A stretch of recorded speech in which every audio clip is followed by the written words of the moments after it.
আমরা তো সরকারকে নিয়ে তো আমরা আসলে নির্বাচনটা আমরা যেতে চাই। আমি আমি আমি প্রফেসর ইউনূসকে বলেছি একবার, মাস 2 আগের কথা, যে মাঝ নদীতে আমরা কিন্তু মাঝি বদলাতে চাই না। আমরা আপনাকে নিয়ে এই পলিটিক্যাল জার্নিটাকে আমরা কিন্তু সমাপ্ত করতে চাই, যাতে আপনি মান সম্মান ইজ্জত নিয়ে যাতে আপনি এবং আপনার উপদেষ্টা মণ্ডলী যাতে আপনারা বিদায় নিতে পারেন। কিন্তু তারা যদি বাড়াবাড়ি করতে যে ঐক্যমত কমিশন, যেটা বললাম, তীরে এসে তরি ডোবানোর যে কৌশলটা, এটা ভয়াবহ। এটা আমি ঐক্যমত কমিশনে এত বুদ্ধিমান মানুষরা যখন নির্বুদ্ধিতার কাজ করেন তখন আসলে খুব দুঃখ লাগে। নির্বাচনের মধ্যে তারা যদি বেরিয়ে যেতে পারেন তাহলে নানা সমালোচনার পরও শেষ পর্যন্ত সরকারকে আমি কিন্তু A+ দিতে আমি কিন্তু দ্বিধা করব না। সরকারের সে পথে যাওয়া উচিত। আমরা সরকারকে কোঅপারেট করতে চাই।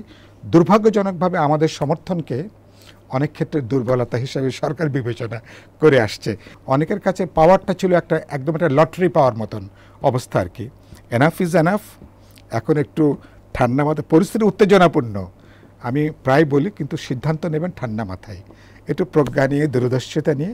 আমরা যে ঐতিহাসিক জার্নিটা করেছি, আগামী ইলেকশন যদি কোনো কারণে ভণ্ডুল হয়, এটা একটা অনাকাঙ্ক্ষিত পরিস্থিতি। অনেকে আশঙ্কা করছে প্রায় এক ধরনের একটা গৃহযুদ্ধের একটা জমিন পরোক্ষভাবে তৈরি করে দেয়া হবে আর কি।